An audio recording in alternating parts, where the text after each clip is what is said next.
Perfect. Well, I just hit record, but welcome everyone. Thank you for making the time, especially for Mac and Celsie Sussex, as well as Casey Miller. So both Casey and Mac and Celsie run mobile harvest units that they purchased through Friesla. We'll give them an opportunity to introduce themselves since they can say it better. But we'll get a little bit into that. And now Casey is close for all the producers on the call. Casey and Annie are pretty close to where you all are, a couple hours away. And then Mac and Celsie are in southeast Wyoming. So as it goes for us, I'll just give a quick background to kind of preface, the conversation around mobile harvest units. So our Friesla team, we've kind of driven the rise of both mobile and modular meat processing systems. So really at the heart of it, our goal is to help producers and processors take control over their processing to be able to do it on your terms, on your time, and at the site of your choosing. And there's, you can see the equipment shown in the bottom. That center picture is actually the cut and wrap module, the modular part of kind of the extension of the mobile harvest unit. That's at Mac and Celsie's there in Wyoming. But really, it's easy to get your mind wrapped around equipment and the capabilities of that equipment, but there's a lot of work that goes into going from a concept for an operation all the way through, everything from site planning to manufacturing to working with the USDA to getting a system installed, implemented, and then being able to, have the foresight, with that system to grow into your increased capacity. So we very much view our team as kind of a guide in that process. So I'll turn it over to again, I'll just be here kind of as a bit of a moderator, but I'll turn it over to Mac and Celsie as well as Casey. Would you please just share? Start with Casey. Would you please just share a brief kind of overall scope of your operations, and then move to Mac and Celsie? Yeah, sure. So we're a full-service butcher shop, and we have been in business since 2011, and grown quite a bit since then. But we started out in custom exempt slaughter was the main focus of our business when we started. 2013, we opened our first retail butcher shop, and then things kind of exploded. In 2018, we moved into a brand new facility. We've got about 16,000 square feet of butcher shop, which contains both our retail butcher shop and then our custom processing shop. And then just over the last year or so, we started our own farm. So we're raising our own beef. We've added the mobile harvest unit, and we've got the first ODA, so Oregon Department of Ag inspected slaughterhouse in the state. So we're running basically under all USDA guidelines, but currently we're under ODA regulation. But we're doing all of our own inspected slaughter. So now we're raising our beef, doing inspected slaughter in the MHU, and selling that directly out of the shop. So we're trying to go vertical with our beef supply and sale. And we've only had the MHU for about 6 months, and I think we're on about our 10th week maybe of inspected slaughter. But all in all, it's going really well so far.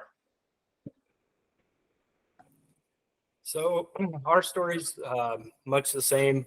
We ranch out here. We have our own cattle and everything. And then during COVID, it got to be a nightmare trying to figure out where to get them processed and how to bridge that gap. I was hauling cattle 300 miles to get them processed, and I got tired of that. And so one night I just came home and basically told Celsie, let's just start our own plant.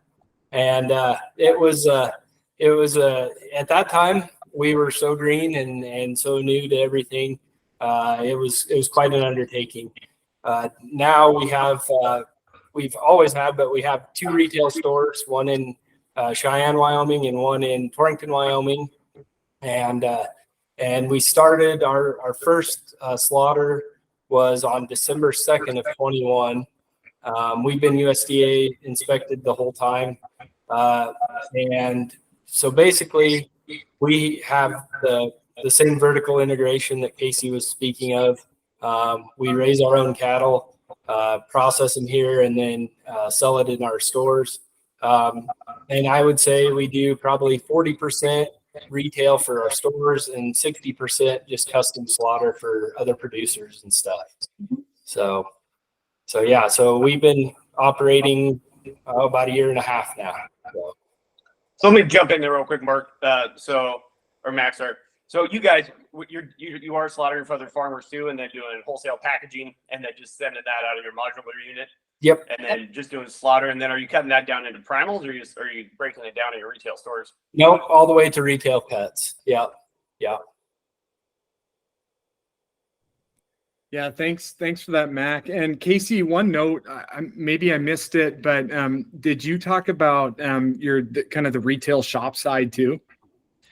We were more a butcher shop before we became on the farming side of things. I think kind of the opposite path you took, Mac.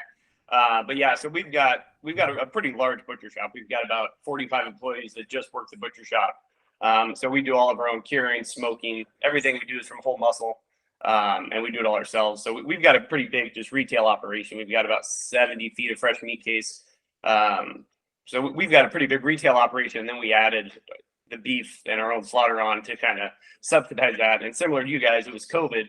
Kind of the opposite effect though. We had a problem getting product in, right? All the slaughterhouses were shutting down and we couldn't get beef in. I actually started buying carcass beef from a local slaughterhouse that lost all their employees. And they still had to kill the beef, but they had nowhere to go. So we were bringing in truckloads of carcasses a week, kind of during the meat shortage when the grocery stores out here and the Costco and everything else was out of meat. We were the only ones really in town bringing in quality meat, and that's what gave me the idea of going vertical. Is once we lost that supply, realizing how dependent I am on the slaughterhouses that I have no control over. And then also we've incorporated a rendering thing that's not necessarily related to Friesla, but we started composting all of our slaughter waste on farm, which is still a trial and error working through it, but so far it's working pretty well. But that's our goal, is to be able to control our intake of beef, and then also our rendering, which, as you know, as a processor, is just as critical as getting that out of the way of everything else. Yep. We've actually just started within the past 2 weeks our own composting here too.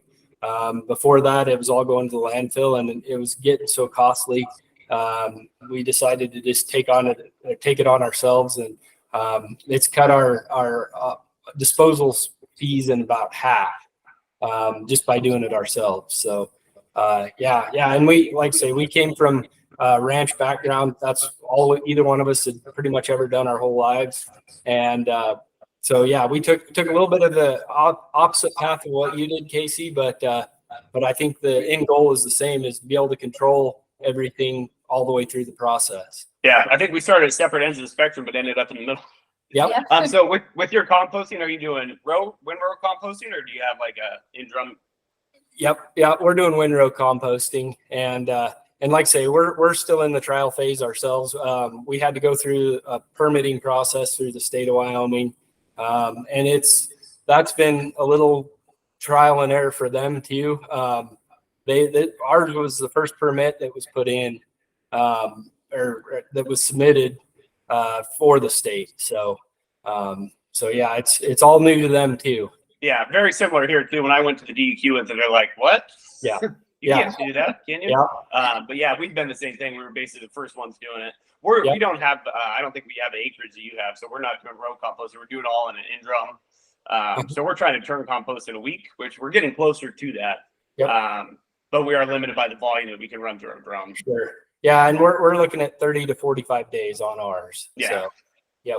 Yeah. Weather dependent, I assume. Absolutely. Yeah. Moisture's the biggest thing, which we don't have a lot of. Right. We have too much of, and that's why we went to the drum too, something we can do year round. Yep. Because I mean, we get 50 plus inches of rain a year here, so having it on the ground's an issue. Yep. And even with coming from opposite ends of the spectrum, I think a similarity there is just the fact that, because it's like Owen, you talked about, hey, there's not a lot of case study type information out on mobile harvest units. Well, in the life cycle of American agriculture, this is a fairly new thing, right? It's not a new problem, but it's a new way to solve the problem. So in that spirit, let's dive into a little bit of specifics around, your processing operation itself. I think that'll be interesting. I know, Casey, you've got the wild game portion included. I know Mac and Celsie recently started, they're predominantly beef focused, but have started opening the doors to some small ruminant processing as well. Can you start, Casey, and just give a kind of a quick hit overview on the numbers, volume, capacity going through your shop? Yeah, so like I said, we've predominantly been custom exempt slaughtering. So we've got 2 units now. We've got what we call our mobile unit, which is the one that we actually take out to all the different farms, and that's all custom exempt slaughtering. And we run probably, I would say 25 head of beef a week on that, plus hogs and lamb. And then now with our new Friesla unit, the MH2, which we just call our processing plant, basically, we built a slaughter floor on our farm. That we basically, that's where we got the knock box. That's where we got the chain hoist. That's where we knock and bleed them, skin them there, and then we hoist them up into the unit and do it there. So we're only doing that 1 day a week right now. So we just got inspected slaughtered 1 day a week out of that unit. And we started slaughtering about 6 a week is where we're at right now. But we're looking then to increase that and shift our custom processing center to an inspected ODA processing center. So our plan is to probably slim down a little bit on the custom exempt processing and move more to inspected slaughtering. Yeah, so the way our system is set up, it's a little different than any of the other Friesla units that you see out there. All of our units and stuff are in a building. And so our kill floor and everything is basically our mobile harvest unit is hooked onto our kill floor. Our kill floor is stick built, with the hoist, knock box, all that stuff. And then our processing unit is in the building as well. And so we're a little different than what most of the pictures and stuff that you see from Friesla. The concept's the same, and we're slaughtering between 20 and 25 head of beef a week. That's kind of where we're at. And then it mixed in some lamb and goats here and there. That hasn't really, we just started that in January, so it hasn't really taken off yet, but wherever we can fit them in, we do some lamb and goats too. Yeah. Quick question for you, Mac, is what do you guys do with your wastewater on the slaughterhouse? Has that been an issue? So early on, it was a huge issue.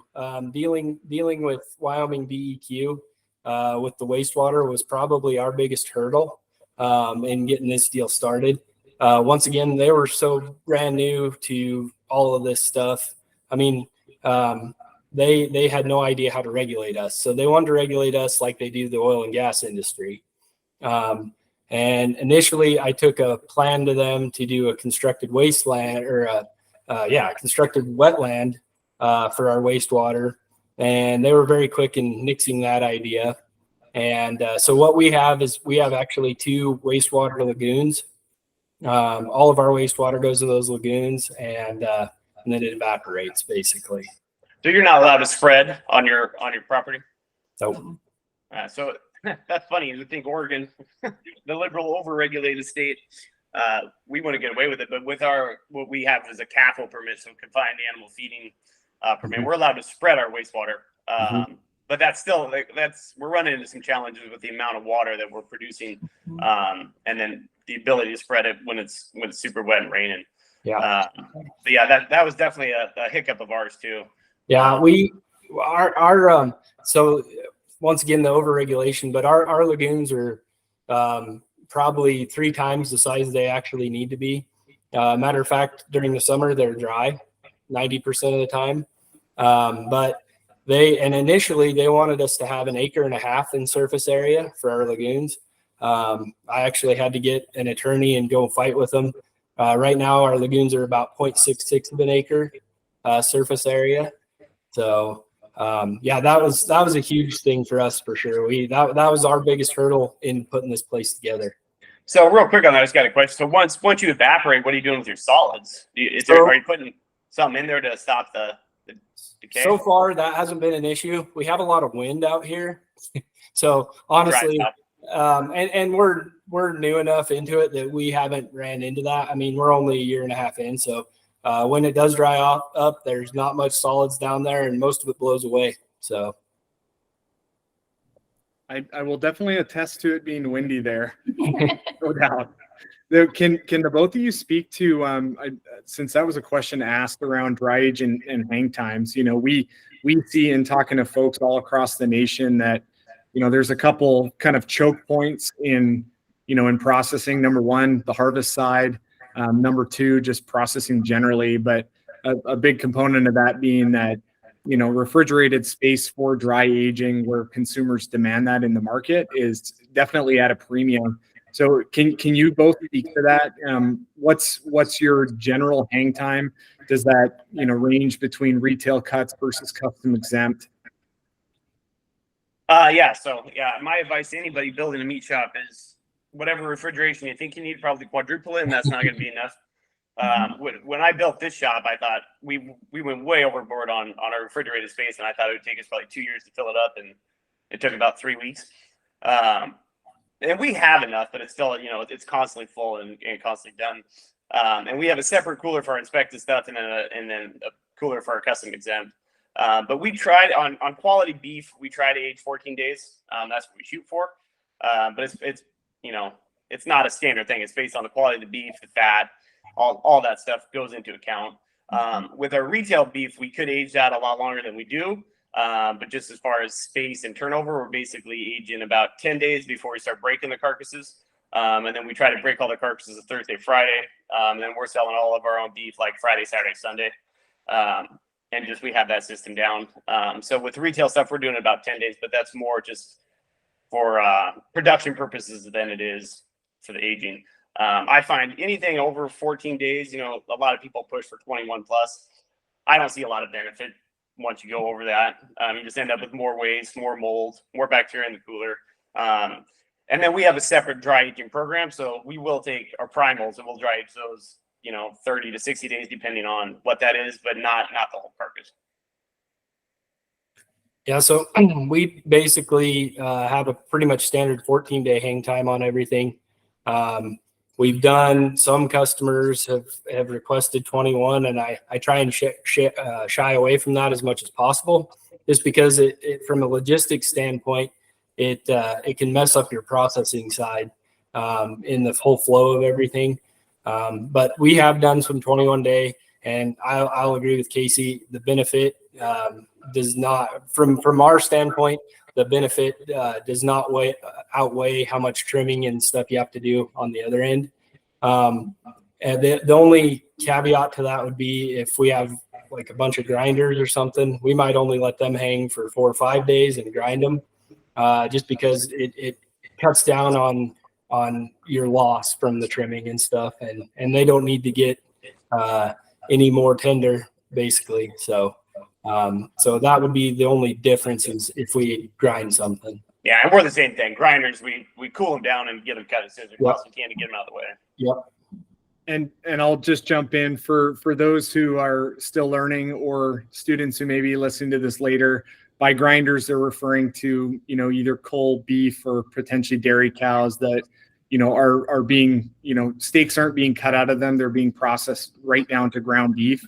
So typically, if you're cutting beef just after it's drawn down, the temperature has been drawn down for only 16 to 24 hours.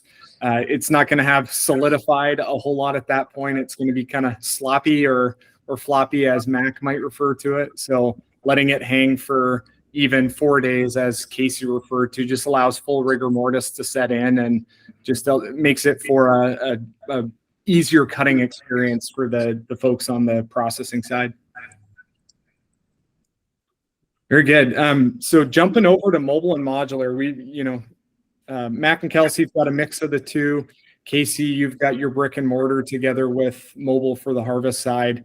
Can you speak to kind of what drew you to this as an option for solving the problems that you had as it relates to harvest specifically?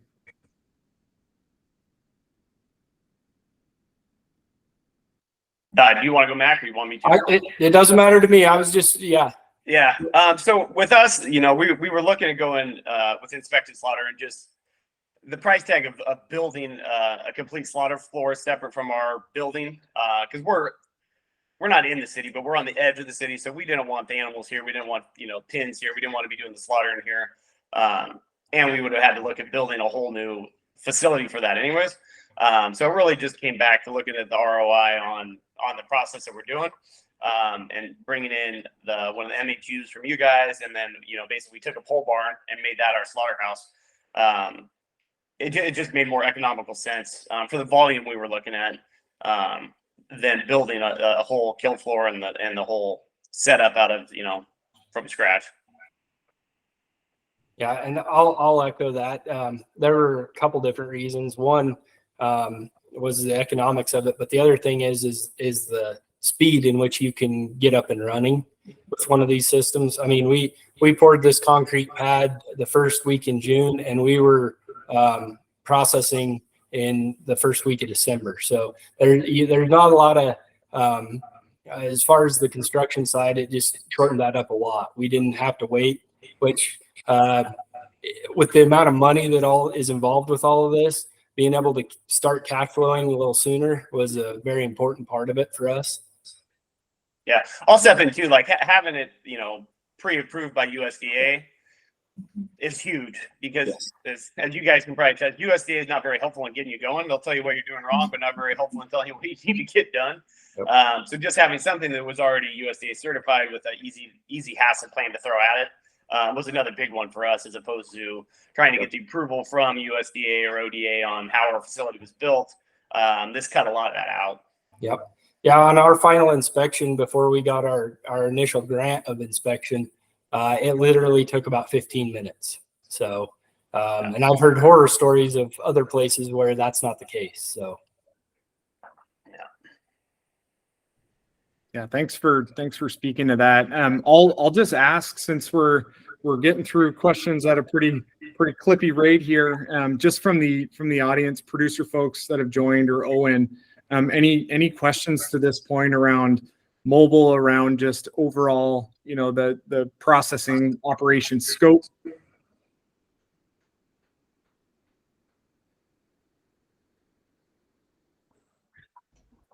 Speechless.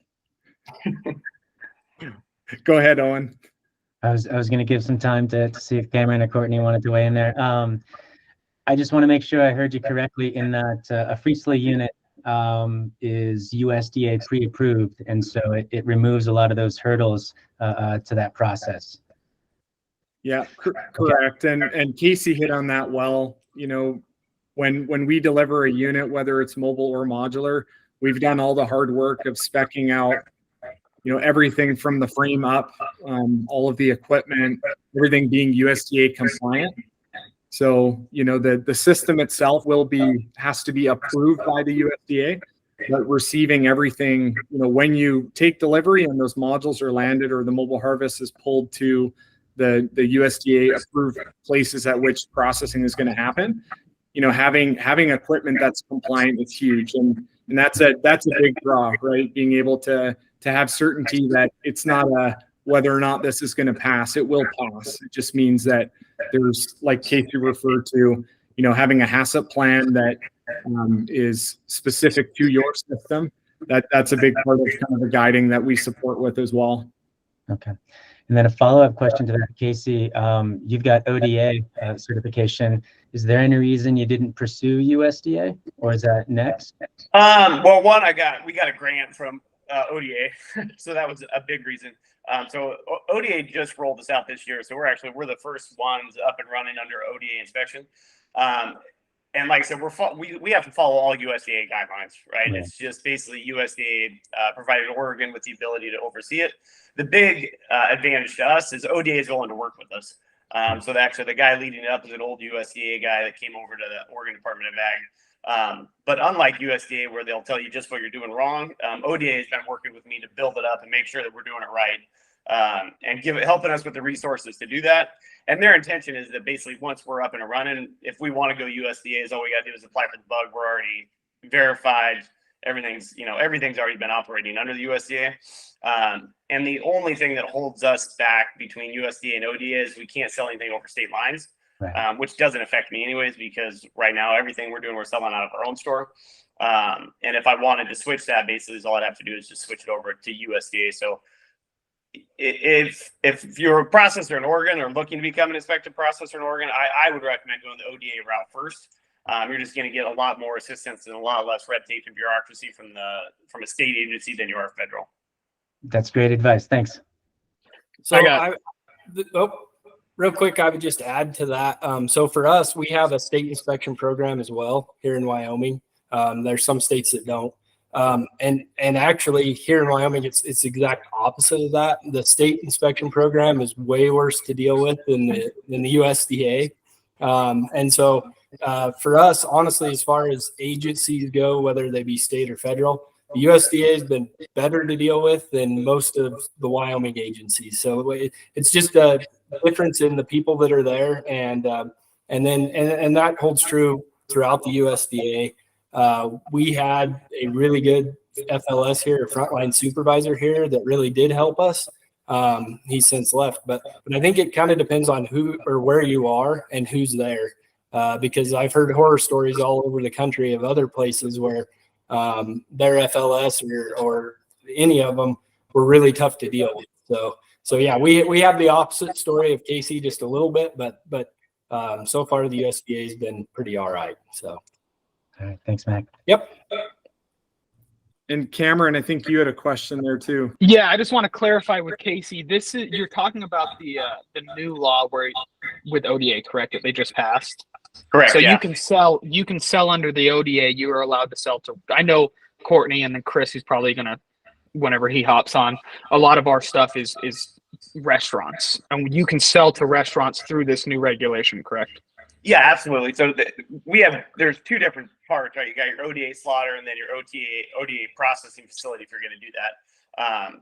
And we haven't licensed our processing facility ODA yet because we're just selling out of our store. So we don't need that extra processing license as long as we're not wholesaling it to other people. But yes, we could easily just switch our processing center to an ODA or USDA inspected one. And then you got full range, kind of like Mac does. I think he's selling to his own store and then probably processing for other farmers, labeling it under their brand, whether that's selling to restaurants, farmers markets, whatever you want to do under that. But yes, under the new ODA guidelines, Yep. You're the only thing that you can't do under USDA is sell across state lines. Okay. Thanks for that. Good question. And I think all roads are kind of leading back to, this being a process with a lot of new things and a lot of learning. Casey, you hit on that with, being the first processor to work with the ODA on this. And then Mac, I know you hit on it with regard to your lagoons too, how, you can have everything set up and ready to go, but there are other stakeholders involved, whether it be the state, USDA, or otherwise. So can the both of you, starting with Casey, can you just talk about the process of taking your vision, your concept, and actually getting operational? We have varying levels of involvement in kind of that process, but can you speak to that, both, how it came to fruition in your business life cycle, and then kind of how we supported in the process of getting you going? Yeah. So back to what Mac was talking about, it totally depends on who you get. When you're dealing with a state agency, my biggest hang up with everything was the county. So I had state approval, I had DEQ state approval, everything was licensed, we were good to go. And then our local county, land use lady is like, well, you can't do that. I'm like, what do you mean we can't do that? It's a farm. How can we not use it as a farm? And then I basically had to fight that. The county wanted to shut it down. But I think it totally depends, regardless of the agency, that it depends on who you have. But I will testify that getting through all the different bureaucracy loopholes is going to be a challenge, I think, anywhere, because none of them talk to each other. So, you start with USDA, that's one thing. And even if you have USDA approval, you still have some state approval you're going to have to go through with your lagoons, right? Or some other aspect. And then it gets broken down to your local jurisdiction, the county. And I think also meat processing falls under no man's land, as Mac was kind of talking about. They don't understand how to regulate us because there's not enough of us. When you go to check your box of what type of business you are, butcher shop doesn't show up. We're not a processor. We're not, so they don't know how to regulate it. And my experience with most government agencies is they don't want to be the one to say yes when they should say no. So they just say no until they have to say yes. And so there was definitely some headaches. And we had to be persistent and really fight to get stuff done and use the state against the county. But there's I think no matter where you're at, you're definitely going to run into some headaches opening one of these up, just because so many people don't understand what it is. And as soon as they hear slaughter, they hear blood, or they hear any of it, they're going to give you a no. But that being said, it sounds like Mac and I both in completely different. That's funny, in a red and blue state, how we have totally opposite experiences with our state agencies, right? But yeah, I think it's going to be a challenge no matter where you're at, and you definitely want to be educated on what you're getting into, and expect pushback from every agency you talk to. Yeah, we when we started this, we had no background in meat processing. You know, our only experience with it was basically we take the cattle to the processor and we go pick it up. That was kind of our experience. And so for us, not only were navigating the state regulations and USDA a bit of a challenge, but the other thing was employees and finding people that with the knowledge to be able to do it. When we started, I'll be honest, we were so naive. I thought, well, I'll hire a good manager and we'll let them run it, and we'll just continue with our ranching and everything else that we have going on, and we'll just step away. And we found out within the first 30 days that definitely was not an option. So we went from that. The manager I had hired, they moved up here. We gave them a really good bonus and everything was good. And they made it 30 days and said, yep, we'll see you later. Good luck with everything. And so we had to figure it out kind of on our own as we went along. And now both of us can do any job here. And but it took a lot of time and a lot of effort to learn all that stuff. And so that was one of our biggest hurdles, was we had to pay for the experience of somebody that knew, and that cost a lot of money. Now we're to the point where we can train people and start them at maybe a little lower wage, and so our labor isn't near what it was, which is a huge thing. But yeah, that was probably our biggest hurdle, was finding people that knew anything about this stuff. Yeah, I think I'm coming out from a little bit of a different aspect, but we already had all the meat knowledge. It was more, the farming into things and getting through the bureaucracy. But yeah, I can attest to that too. Finding, back to not a lot of people doing this anymore, finding somebody that's got the experience to go from slaughter to butcher and understand the entire process, and be a reliable employee is a challenge. So I would echo your recommendation that if you're planning on doing one of these, that you understand what you're getting into and you understand how to run it, because trusting somebody else to run it, not a good idea. And I'll say, just observation wise, both with Casey and Mac and Celsie independently, but together too, that what we see on our side, from the Friesla side, is the folks that are successful, that actually take the concept to operations and are successful with it. There's, the point at which they enter into the opportunity may be different, but the commonality there is that they're fully committed to, just being resourceful and making it work. Like, I think you both hit on, it's not going to be a linear path to where things are, you're going to do, A, and then you right away get on to B. There's going to be a lot of zigs and zags, but I think both of these processors on here have dealt with their fair share of needing to just be resourceful in finding answers. And Mac, I know, because I know more about your guys' story, the next question that we'll have up here kind of ties into regulatory compliance. So in the spirit of, again, I mentioned at the beginning, at Friesla, we very much see ourselves as a guide in the process. Can you kind of speak to that, wrapping your head around USDA compliance, and specifically, our portion of helping you on that front? Sure. So like I said, when we started, we hired a manager that had all kinds of experience with HACCP and USDA and all that. And then when they left, they dumped it pretty much in our laps, and we had to figure all that out. And it is a very complicated process if you don't know what you're doing. So I leaned on Friesla quite a lot. I was calling pretty frequently with questions about our HACCP plan and what paperwork we need to be doing and all this stuff. And then, so we got to our FSA, which is our food safety audit, and they do that usually within the first year of operation. And when we did the FSA, we found out that there were some forms that we weren't even doing that we were supposed to be. And let's say now we understand it. It's second nature. It's not a problem. But in the beginning, the USDA paperwork and just getting through all that, it was definitely a hurdle for us. Just understanding what they're wanting and how they want it presented, because there's not only do they want the paperwork, but it has to be presented in a certain way. If they say signature versus initial, you better put your signature on there. Things like that most people don't think twice about, you know. But no, I was calling Dr. Sherman at Friesla about once a week, and we were going over stuff. So. But that was the nice thing, to have a whole new setup that's already USDA approved and it hasn't fits that setup is a huge thing. That saves you so much time and so much effort trying to figure out how to write your own HACCP plan and do all of the things that Friesla is already stepping in and helping you do.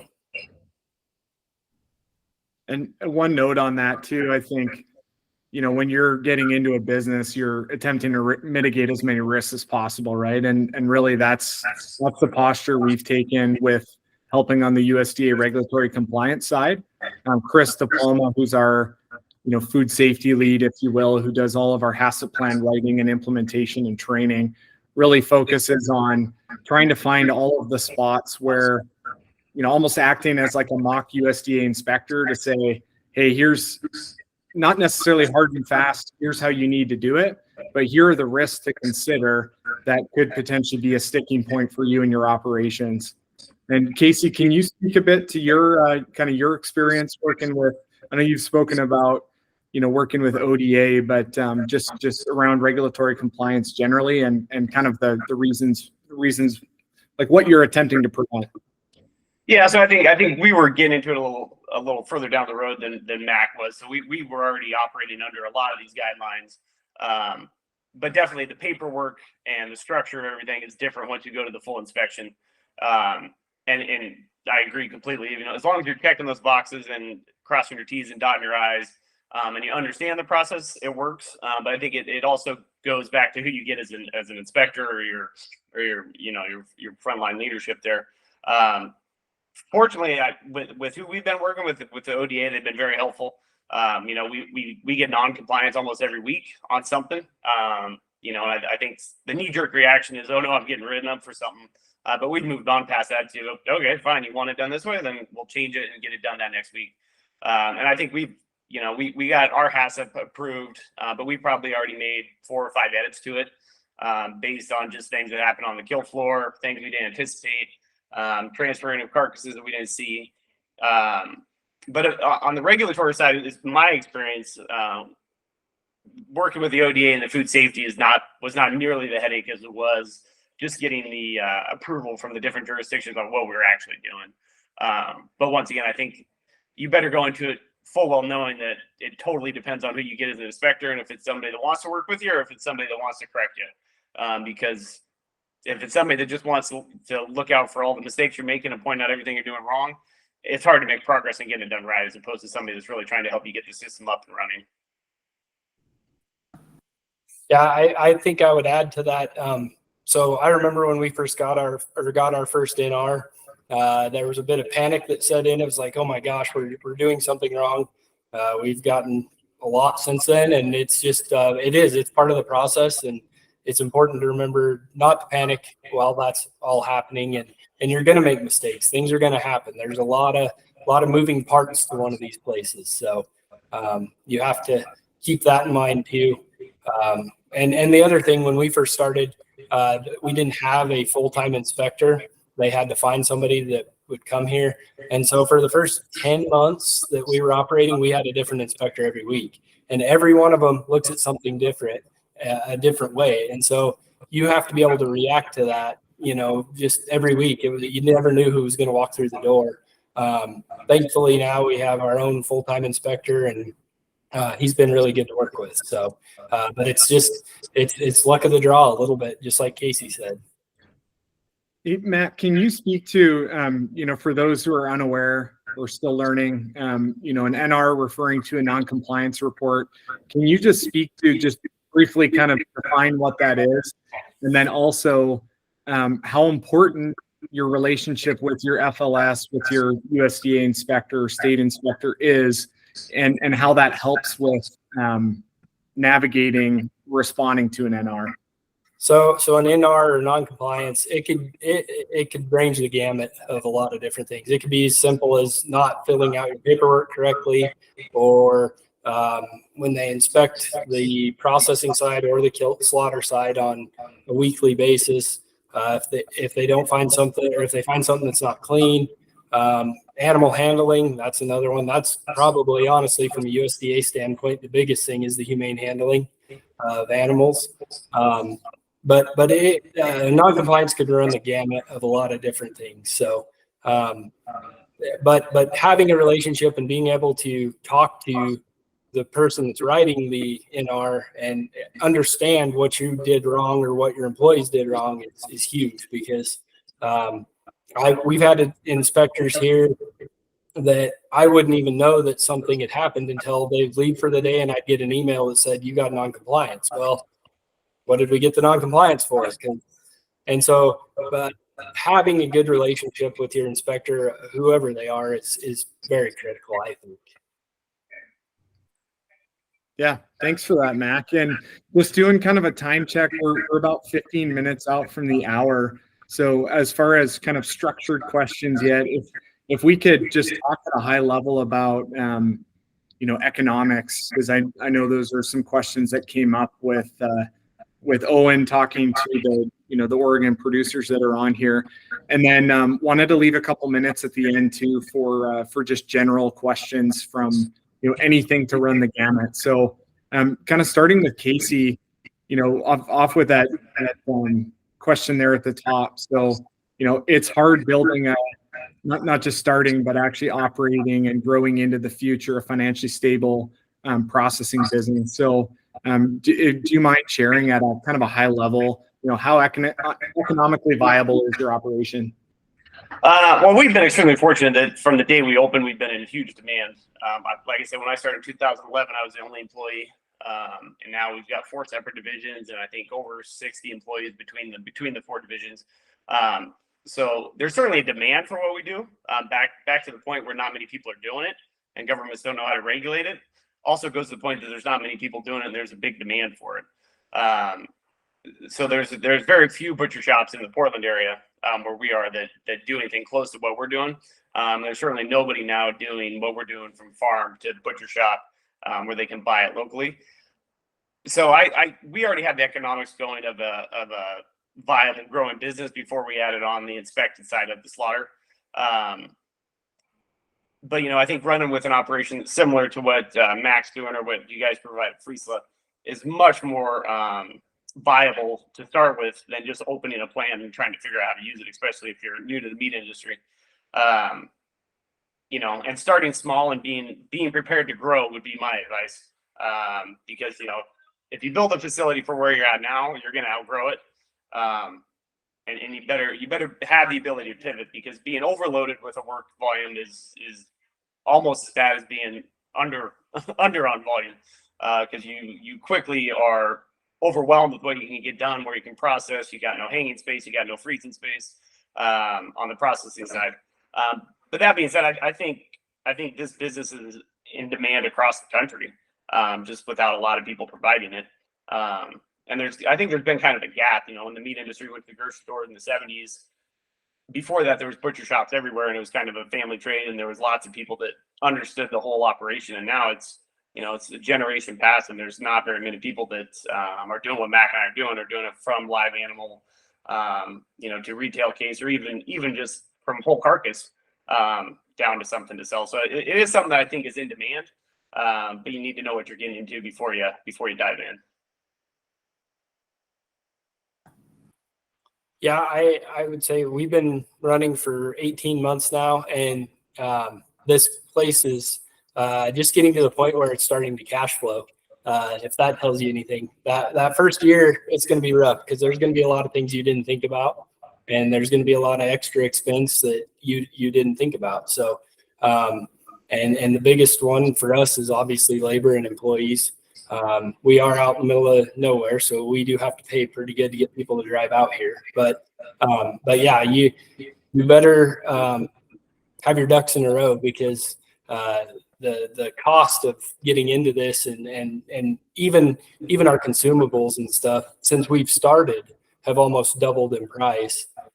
From vacuum seal bags to whatever it may be, everything's went way up, and so it takes a while to get the whole process figured out and figure out are you charging enough, because that's another thing. If you start off, we started off and we were too cheap for what we were doing, and so we actually raised our prices twice in the first year just to get to where we were making it make sense to even be here.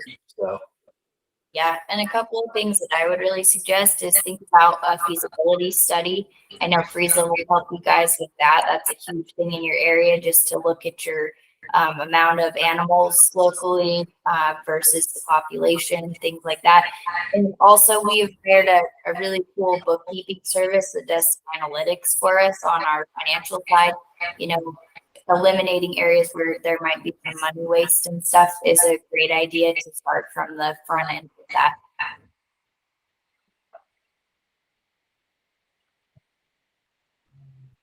Thanks, folks, for that. That helps a lot. On the last two, you guys have both hit on that. Mac and Celsie, you talked about operational costs, ongoing costs of consumables, that being kind of an educational process, just understanding what that cost truly is over time. Can you both, starting with Mac and Celsie, can you just kind of hit on a couple bullet points in terms of upfront costs for you specifically around building, what were the components, if you will, not numbers wise, but talking about, the building, stick building itself, pouring concrete, building lagoons, obviously the mobile harvest unit and the cut and wrap module. And then Casey, can you kind of follow with the same, both for upfront and then ongoing? Yeah, so upfront, our cost of construction, we were very fortunate. We got in at a pretty good time, right before everything really started going crazy. So yeah, we had the metal building, the concrete pad, and then obviously the units and stuff. But our biggest budget buster in the beginning was the lagoons. I had budgeted about a third of what we ended up spending on our wastewater system. And so that was a big hit right out of the gate to have to restructure that. And then the other thing is we ended up spray foam insulating our metal building, which we weren't really anticipating doing. But we had some problems with condensation, and as Casey probably knows, any kind of condensation or any of that stuff, the regulatory people don't like that very much. So that was an initial hit too, that we didn't plan on. And then as far as ongoing costs, just your operating, the vacuum seal pouches, like I said, the cleaning supplies, all of it costs a lot of money. And the other part is if you can get it in bulk, it saves you quite a bit. But not everybody has the space to store a bunch of extra consumables. So that's something to think about too. Yeah, no, I agree with everything he said. When I went on to our inspected venture, I had the experience of, building our 3 other divisions and growing. So I built in a lot of unexpected overhead. I put over probably about 35-40% in just unknowns because I knew they were going to we were going to find them somewhere or the other. So definitely go in with a budget that accounts for unexpected, because you're going to get hit with them. And yeah, that operating costs are huge and always variable. Something else you need to keep in mind, and the cost analysis of what you're doing versus, trying to figure out what all your costs are and then calculate in your labor and everything else to find your bottom line, what you should be charging, is a challenge. I was fortunate enough to have a state grant on this operation too, which didn't nearly cover all of it, but it took the risk out of it for us that there was enough grant money in there that the risk was mitigated by what we were doing, which was fortunate. But yeah, you definitely need cash flow to get it up and running.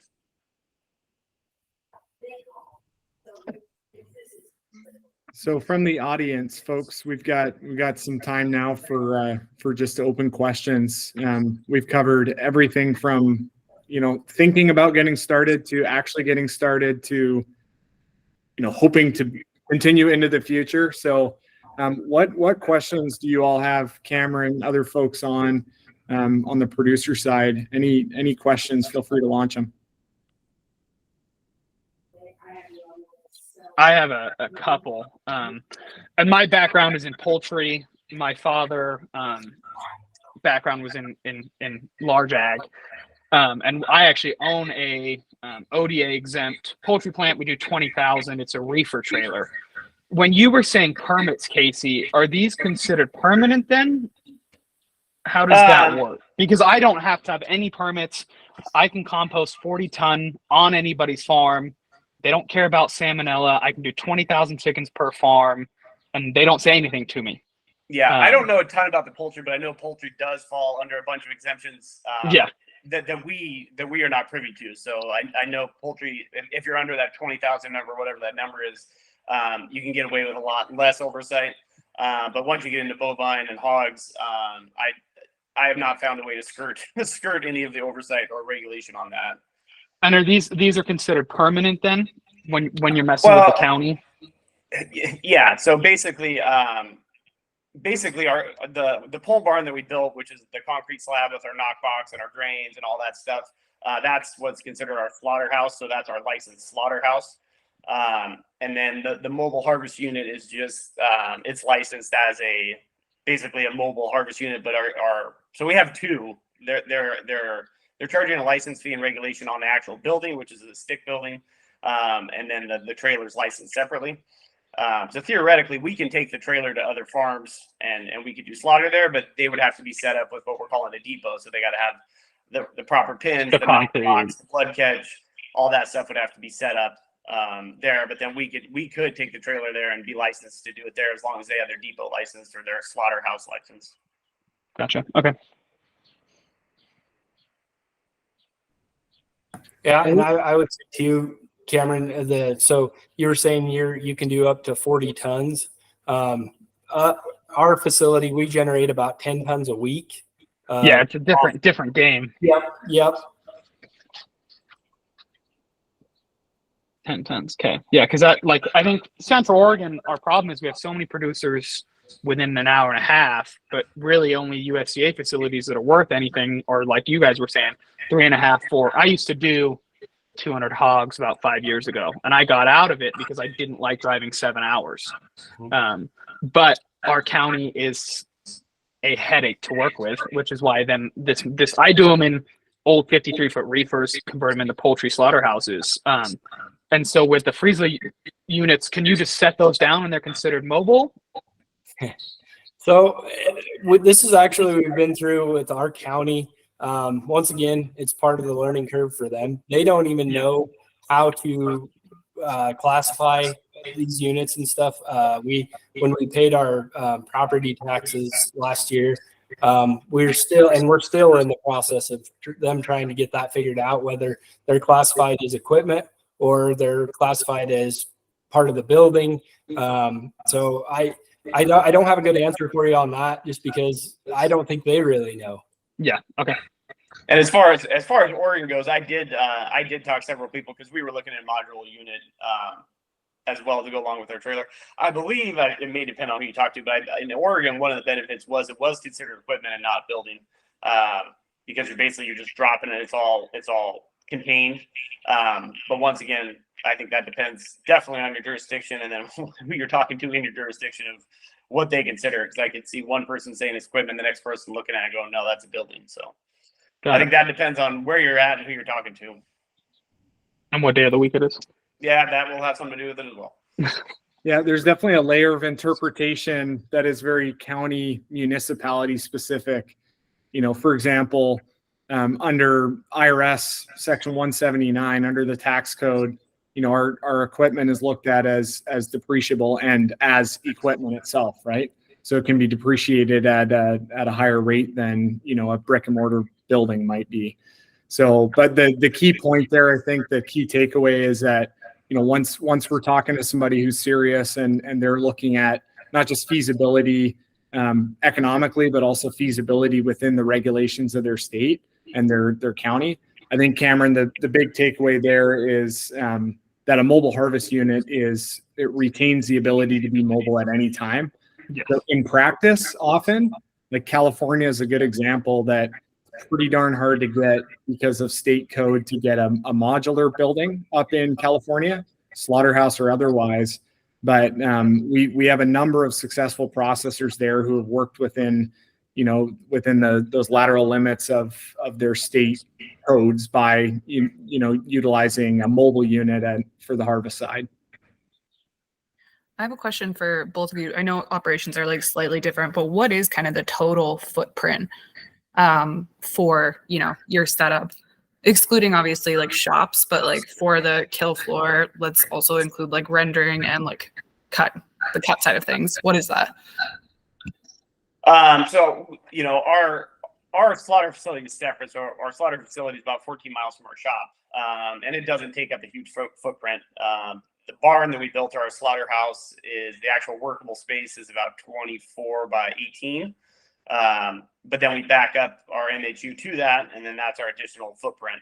But we tried to actually keep the slaughterhouse as small as possible, just so we didn't have that extra square footage, contain everything that we needed within that small footprint, and do as much as we can on the trailer.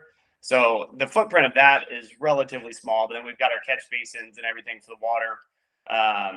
But we're on less than half an acre of our property on the farm for probably the slaughter side of things. And then our composting operation, our drum is about 60 feet long. And the building that sits in is about 35 feet wide. But that contains our mixer, our feeder to the drum, and our piles of compost coming out. So the footprint itself of our slaughter operation is not huge. But then when it gets to our processing facility, we've got about 16,000 square feet that we're dealing with. But that contains our retail shop and our processing facility. So the bigger footprint is definitely on our retail side, which is the much more expensive side of the footprint if you're looking at that. Yeah, so our operation, the slaughter and processing, everything is in a 60 by 80 metal building. And then the building sets on about 5 acres is what it is here. And so, yeah, our kill floor is about 20 by 20 that we do the same thing. We basically back the MHU up to it, and it's just hooked onto the end of it basically. But yeah, the whole operation here is in a 60 by 80 metal building. Okay. And then thank you both. That's helpful. And then like just kind of thinking about like, let's say both sides kill floor and like, cut and wrap or churning on the same day. What would that look like? Like how many employees are you kind of holding to have both sides running at full capacity? I ahead. think my operation can be different than Mac's just because we have the whole retail operation. So as far as, people on the kill floor, I started with 2 and then my guy that's running the farm that's doing all the animal handling. We bumped that up to 3 just to speed up the process so that we got less time with the inspector there and we're in and out faster. But then my processing, over here I run about 13 meat cutters. But that encompasses all of my retail cutting, my custom exempt processing, and then also what we're doing with our own beef. And then we've got a large footprint of staff for just counter hops. A sausage is a whole nother operation where we've got about 6 people that run the sausage operation. We run 3 big smokehouses, so I got 2 people that are just in charge of basically curing and smoking and running the houses. So I think it depends on how you approach the operation and what your end goal is. I'm sure Mac can run his operation on a much smaller footprint of employees than I have to. Sure. So the way we have 3 people on the kill floor. We slaughter 4 days a week, but we cut 5 days a week. And that makes up the difference, because you can slaughter a heck of a lot more animals than you can cut in the same amount of time. And so, like say, we slaughter, between 7 and 8 head a day, 4 days a week. And then, we process probably 5 to 6 a day, Monday through Friday. So we have 3 people on the slaughter side, and then we have 6 people in the processing room on any given day. But the majority of our employees are interchangeable, so they can go either to slaughter or to processing. We have a few people that they just stay on slaughter or just stay on processing. But for the most part, we've tried to cross-train everybody enough that if somebody calls in sick, which is a pretty prevalent thing, you're not just dead in the water. And there's certain positions that you need somebody that knows what the heck they're doing. So yeah, we kind of cross-train, but we have, I think 14 employees total, with the front office and the labeling and packaging and all that stuff, and the processing and slaughter. Awesome. Thank you both. That's helpful. Well, we are in being respectful of everybody's time here. We're a couple minutes past. Any last minute questions yet to entertain? And I'll mention too that I'll put this up. Here's my direct line and email as well. If you have follow-up questions, I'm happy to kind of broker those if it's specific to Casey or Mac and Kelsey's operations. You're welcome to send any questions over through me.